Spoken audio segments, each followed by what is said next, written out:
Okay, we were talking about the Twilight Zone. Could you describe Rod Serling personally and professionally? Yes, personally, he was, first of all, he was a very funny man. I always expected him to write a great comedy series or a great comedy feature. He loved jokes. He was at Red Skelton's rehearsals all the time. He was great. On a personal level, he Just was, to watch the rehearsals? yes, yes, he loved it. He just loved it. And on a personal level, he was just dynamic. I mean, a bundle of energy. Rod looked like kind of a lightweight, a bantamweight boxer. I mean, he had that look and he had that walk and tremendous energy. I always knew he was in the Twilight Zone offices because he worked at home. But I always knew when he came to the Twilight Zone offices because I'd hear the Coca-Cola machine going. That was what, he had a Coke in one hand and a cigarette in the other. He needed neither of them. I mean, he was tremendously energetic on his own. But that's the thing that I remember most. He had this tremendous energy, a great, great sense of humor, and a really kind of a gut-level professional person. He'd listen to your comments, and he might accept them, he might not. You never knew until you saw a revision, a first draft. What was his work ethic like? His work ethic, I mean, you can imagine, because he wrote most of the Twilight Zones. He probably wrote 3/4 of them. He dictated into a machine, playing all the parts. And then he'd have a secretary type up the discs. I could never understand how any writer could do that, because he kept it totally in mind. And he worked that way, and once he got hold of the theme of the story, he just went, and he wrote very, very fast. What, in your opinion, makes a perfect Twilight Zone? Well, my own feelings are that the better, there were one or two exceptions to this, the better Twilight Zones were those that were set in the mundane reality of today's world and then took off into the Twilight Zone, in a drugstore, on a small town street, at a small town carousel, in a park, something painfully real to all of us, and then went off into the Twilight Zone. And I thought those stories affected me the most, rather than those that were set 100 years hence or 1,000 years hence. And I thought the perfect Twilight Zone started intriguingly in that kind of a mundane setting, but also ended with some kind of a kick, the so-called unexpected kick. The person who has an adventure in the Twilight Zone of to some extraordinary degree, and then comes back to small-town American reality and thinks, well, I just had this wild dream, except that he's got something on his shoe that tells you that he was actually in the Twilight Zone. So those kickers at the end really made perfect Twilight Zones. Where did you find your stories? Or where did you go to look for them? Well, generally, we started looking at some of the famous writers of science fiction. And a lot of them, the stories were not available or couldn't be done. These were half-hour films, not live television. So we could do a little bit more than could be done in live television. And we had the whole MGM back lot, because they were shot at MGM. So we had a lot to work with. But the stories came from essentially, most of them from Rod's imagination. Some of them from the imagination of Richard Matheson, a superb writer of science fantasy, and a couple of other writers that contributed, the late Charlie Beaumont, George Clayton Johnson, who I worked with George on his first screenplay, a few people. But what was the tone of the series? the tone was straight ahead, dramatic. In other words, there were shows that we did that were tongue in cheek. There were shows that were fantasy, fooling around, kidding. There were a few out and out comedies, but generally the tone was this is serious stuff. This is happening. How did Rod Serling describe it to you? or did he? Well, actually, in the simplest terms, in the simplest terms, he just said this is somebody going into a world that is generally opposed to what they want, what they believe in, gives them a bad time, and in one way or another they come out of it. Maybe they come out of it dead, maybe they come out of it alive. But he told me that Twilight Zone was what he used in the introduction, the world of the imagination. And essentially that's what he was dealing with. And then, I talked to him further about the details of it. But All right, I want to discuss some of those writers, and can you tell me what your direct association was with them in terms of the writing? Let's start with Rod Serling. We've been talking about him. Yes. What was your association with him in terms of the actual teleplays that he wrote? Okay, Buck Houghton and I would start and sit down with him, and he said, this is what I'm thinking about, this is what I'm thinking about, and I'll see you guys later. There was very little back and forth. Then Rod went off and wrote, he didn't write outlines. He wrote a first draft teleplay for the half-hour film and came around and handed it to us, handed us copies. And we would read it, and Buck and I would talk to each other, and we'd talk to Rod. Rod, what about this? What about that? Can you fix this? It's very good. It's a wonderful idea, but maybe it doesn't quite carry. We were very careful with Rod.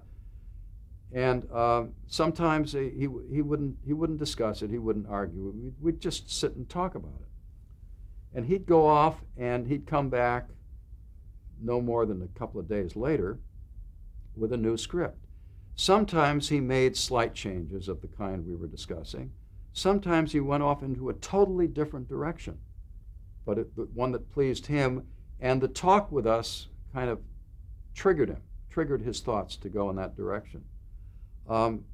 So generally, I would say both Buck and I functioned in story editing capacities in that regard, but with a writer who was also the principal producer of the show and the half owner of the show, and a writer who did not particularly care for detailed criticism.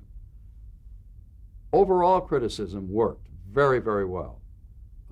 Rod, this isn't a surprise here, and you want it to be a surprise. It's not a surprise. We see it coming. Do you remember any teleplays that had a really big change to them from first to second draft of the Serling written ones? Many of them. I'm sorry, I'm not thinking of titles now, but many of them he changed tremendously. He was extremely inventive. And that first draft teleplay was literally his first thoughts. Most people would do an outline for those first thoughts, but he did. And then if he got some concerns from us, he would do it over. And I'm trying to think of titles, but I think there were so many that worked that way. Let's talk about Charles Beaumont. Yes. An extremely talented writer of science fantasy who was writing science fantasy before Rod got interested in it. Charles had a debilitating illness. He had an illness in which the body aged very, very quickly. So when Charlie was in his mid or late 30s, he looked 60. And this illness eventually killed him. But he kept it from people, as people do in the entertainment field. Illness is the kiss of death professionally. Did you know? I didn't know. I did not know. And I don't think Rod did. And Charlie worked with a writing partner who was a friend, Jerry Soule, and he worked with Richard Matheson, who was a friend. And someone would always come in with his scripts. He never came in after a while. He never came in. And he lived some distance away, and so it seemed pretty logical to me. I'd talk to him on the phone. Buck would talk to him on the phone. But a very, very inventive man. And did you meet with him in person ever? Yes, in the earliest days. Mm-hmm. He never looked well. And I had known him before Twilight. And you would have a story conference, and it would be you and Buck. him and Buck Houghton? And Buck Houghton, Mm-hmm. yeah. We'd be on the phone with him. and yeah, that was it. Or we'd be on the phone with Jerry Soule or Richard Matheson and said, I just left Charlie, he's not feeling well. But I didn't think of a serious illness. What about Richard Matheson? Really, one of the most brilliant creative thinkers and writers in the whole science fiction, science fantasy field. Richard wrote Duel, which was Steven Spielberg's first directorial job with Dennis Weaver. It was a short story published in Playboy magazine. And he's had a dozen books published. And he wrote, I think he told me, because I did not go into the 1 hour Twilight Zones, I think he wrote a total of 18 or 19 Twilight Zones. What was he like to work with during your Very, very comfortable, very professional, and he was very thoughtful. Any comment that you made, he would really give it the most serious thought. And what about Earl Hamner Jr.? now Earl didn't work on the shows in the seasons that I was there. Earl worked, I think, largely on the 1 hour shows, and I knew him. I've come to know him now. I still see him now. And he had published Twilight Zone scripts by Earl Hamner. It's in a book. So he wrote a lot of them. What about George Clayton Johnson? George was trying to write for Twilight Zone for months, and things just never worked. Finally, he submitted something called A Penny for Your Thoughts. We liked the idea. And but Rod said, I'm not sure about him doing the teleplay. You know, he's new, he's young. So finally, Rod agreed. Okay, let him do the teleplay, and Rod kind of assigned him to me. So I worked with George. That was his first teleplay, and we worked very well together. He did it very well. He was very proud of being a writer and of writing this script. And he accepted comments, but essentially he was his own man. And he went on after that to write many episodes of Twilight Zone. Can you talk a little bit about Serling's on-air introductions from the writing standpoint? Well, I think from a writing point of view, I think he used 3 of them, I think, 2 or 3 on-air introductions, and they were all good. They were all interesting. He changed one when we changed seasons. Mm-hmm, right. But they were all provocative, and I've heard them in different languages. You know, when he wrote those, yes, yeah, the Fifth Dimension and all yes, that. yes, Mm-hmm. And I was on a teaching gig in France, and one of the students brought to class 2 Twilight Zone episodes, and Rod Serling comes out and speaks fluent French. You know, they dubbed it very well. So, what about the introductions that he did, the on-camera stuff? Did you have to write those little bits for him, or the teleplay writers wrote those? No, he did them. Mm-hmm. Rod did them. Mm-hmm. You mean when he was on camera? Yeah, right. Yeah, no, he wrote that. He was not scheduled. You know, he was not slated to be the host. CBS was thinking in terms of prominent actors, stars, and so on. And that went through Bill Self, who was head of television for CBS, and finally Rod wanted to do it. Where was the series shot? MGM Studios. We had offices there, and we were constantly looking at that immense back lot. It's not fully there now. It's sold off into apartments. But it was huge. They have everything. A French Normandy street, a World War II street, absolutely everything. A nuclear Holocaust set. Did these prompt story ideas? Yes, absolutely. Buck and I would drive around, and we'd look at a particular setting, and we'd think, you know, we could have something going on here, something going on there. And yeah, they definitely gave us ideas. Any that come to mind? Well, I think the Burgess Meredith story, where Meredith was a prodigious reader of material. This was a post-apocalyptic story, and he finally found his books and was in heaven. You know, he was alone in heaven. He could read and read and read, and finally, he broke his glasses. So that was the kicker at the end of that Twilight Zone. He couldn't read. but that was in a certain area of the MGM back lot that had a look of devastation. Do you think it came from that? I think it did. Mm-hmm. I think it did come from that. Is there anything else you remember about that specific show? It's called Time Enough at Last. Time Enough at Last, yeah. Only that Meredith was so good in it, so right in it, and because it was essentially a solo performance, and just that it was extremely well done, and I think people that recall Twilight Zone recall that one very, very fondly. Can we talk a little bit about George Clemens? He was the cinematographer. Cinematographer. And did you have to be concerned about the look of the series from the writing standpoint? Yeah, very definitely, because a lot of the stories required darkness, shadow, and so on in order to work, in order to function.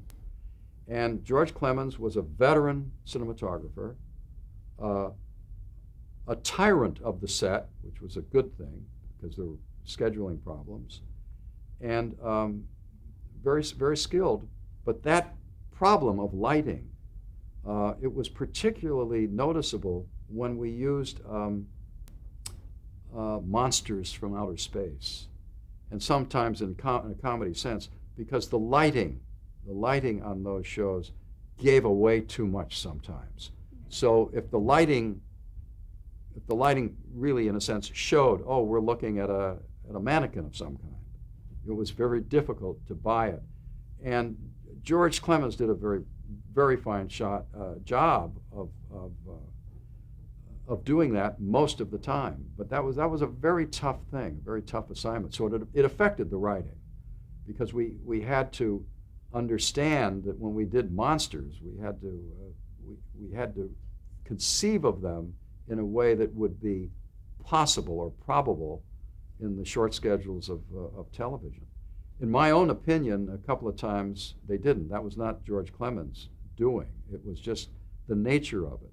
We had to have monster uniforms constructed, and when they were finally filmed, they looked like monster uniforms. I mean, so it was awkward. We had a great makeup man, William Tuttle, who was actually Garbo's makeup man, and he did a lot of the makeup, and most of it was superb. Do you remember being on the set? Any stories from actual productions of episodes? Yeah, I was on the set of a couple that I liked very much, The Invaders, which Doug Hayes directed, and which was Agnes Moorehead alone on stage, the only person really in the show, and there was a mechanical device that had to be done, and that is that astronauts or aliens coming in from outer space seemingly threatened her, and they were this big, so she appeared to be a giant, and I was on the set a couple of times watching them, because the little mannequins, were very skillfully staged by Doug Hayes and George Clemens, and I've seen it recently, and you do know that they're little mannequins, but still you could suspend your disbelief when that happens. So I was on the set quite a bit with that one, and another one that Doug directed, which was The Eye of the Beholder, in which the actors had to disguise to the camera the look of their faces, so that dialogue, behavior, physical movement, and so on, they kept their faces away from us, from the audience, because the kicker at the end was when they turned around, they had pig faces. And the old idea of The Eye of the Beholder was that there was a beautiful girl in this community, played by Donna Douglas, and she was considered horrible, not conforming with the standards. It was really Richard Matheson's take on the McCarthy era, and a demand for conformity and so on. And so the characters in this particular story, set in the world of the Twilight Zone, thought of her as terribly ugly and really upsetting, and they wanted to operate on her. Do you remember how that episode came about? Um, Frankly, I don't. I don't recall how that originated. But it was an original for Twilight Zone. Um, I think it had to come about through thinking of the general political climate that we were in at the time. One writer I did mention is Ray Bradbury. Do you Yeah. recall his association with the show? I don't think Ray had an association with Twilight Zone. Certainly not when I was involved. Ray was a famous writer of science fiction and science fantasy, and I just don't. I don't think, unless he came along later, but I don't think he was involved with Twilight Zone. Okay, there's a few episodes I'd like to ask you about. Yeah. One called A Stop at Willoughby. Do you recall that one? This is where a guy went on a train, and it would take him to sort of a magical place, but he Yeah. was really having a nervous breakdown. Yes, I do. I do generally. I'm fighting to recall it at this moment. What was it specifically that? He was having trouble at work, and then he would take the train. Yeah. And in the end, he jumps off the train and actually kills himself. Yeah. It was a Serling one. Yeah. I think that was the kind of story that I was attracted to, in that it started in the mundane reality of our world today. It's like one that Gig Young did when he went back to his youth in a carousel in a small park. Those stories, I think, were very successful because they began in our world today. And I'm trying to remember detail, but I think. Anything about A Passage for Trumpet? This is with Jack Klugman. Well, I remember Jack did 3 or 4 shows for us, and again, that was like a 1 or 2 or 3 character film, and I thought that worked very, very well. Klugman was really very effective. Jack Klugman was one of the guys who said when you get your agent sends you a Rod Serling script, you can taste the words. So he loved it. I thought that was a successful show.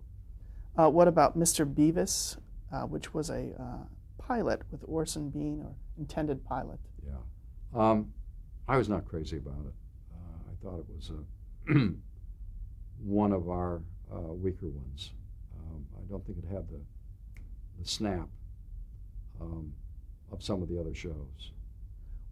Was it originally intended as a pilot, or did that come out later? I think that came around later. I don't recall that it was intended as a pilot. What about Nick of Time? Nick of Time was a Richard Matheson story with Pat Breslin and William Shatner. And I thought one of our more successful shows. A young couple come into a diner, and there's a rather devilish-looking little game on the table. You know, you put a coin in, you put a penny in, and you get a fortune. And Matheson was very wise about budget television and so on, so he kept most of the action in the diner. And it was very skillfully done. I thought one of our better shows. That was Richard Matheson at his best. Is there any actors that you remember that were on the show that perfectly were cast, that the character as written fulfilled? Yeah. An English actor named Richard Haydn, who was very popular to American audiences because he had a kind of strange accent, which was very funny. And he played in the Twilight Zone, where he was, it was Man Against Machines. That wasn't the title, but that was the idea. In the first act, he played the role of a writer who was terrible to all of the machinery in his house, his typewriter, his electric shaver, and he was just enraged. The second act, the last act, the machines got back at him.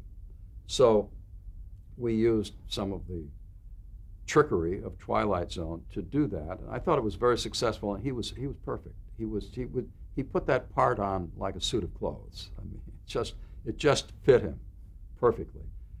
Gig Young in the man going back to his past in the carousel put that on like a suit of clothes. He was perfectly cast. A number of them did. Burgess Meredith, in reading his books and so on, I thought was perfectly cast. We really did very well with that. What recurring themes did you notice in Rod Serling's work? Well, I think most significantly, a yearning for a more peaceful past. That really characterized a lot of the stories. That the past was a place to go to, whether it was in the Twilight Zone or wherever, because no matter what happened in the past, maybe violence happened in the past, but it was a place of order and calm, and that's why I always liked the small town settings, the streets and so on, and we had many of them at MGM, the back lot, small town settings, and I think thematically that was driving Rod a lot, the past and its simplicity, and the way people related to each other, even if in the past a violent thing happened. But that, I think, was very, very present in Rod, who was a very cosmopolitan man. He loved big cities. He loved the big life. He loved being out among people. He loved going to a pub in Santa Monica called the Bat Rack on Wilshire Boulevard, and he walked in and everybody would recognize him, and he'd chat with people. He was a very gregarious, social, big city fellow. But there's no question in my mind that thematically he was back there in a more innocent time. It's been said that the war years really affected Serling. Did he ever talk about them, or Yeah, I confide talked to in him. you? I talked to him briefly about it. Yeah, he was in the paratroops, and he was affected by it. I mean, as everybody was. I don't think he was dominated by it, but I think he was affected by what was happening in Europe and the struggle against fascism and all of it. It was not that he was that specifically political. It was just, it deeply intrigued him. He did a terrific play for Playhouse 90 called In the Presence of Mine Enemies, which had to do with the Polish effort at survival. And Charles Laughton, a great British actor, played the head rabbi of the community, and it was a very good show. A young actor named Robert Redford played a Nazi in it. It was very good. But I don't think that the war dominated his thinking as much as the social issues that came out of it. Now, you knew Rod Serling when his name might have been famous, but now his look is famous because he was on screen. How Yeah. did that affect him, or did you notice people recognizing him on the street? Oh, well, people recognized him instantly. For one thing, the show itself. But Rod, this is a personal opinion, I think others share it. He was all over television. He made commercials, and he was good. He was a good on-camera personality. He had a great deal of charisma on camera, and he was plugging this product and that product, this product, that product. And a number of us who were close to Rod felt that he was just exposing, he was on too much. And then he was a guest star on the Jack Benny Show, on Red Skelton, on a number of shows. Always good, always skilled, but he was simply everywhere. And I think he began to kind of wear out a welcome after a while. It was just too much. All right, we're going to stop right there.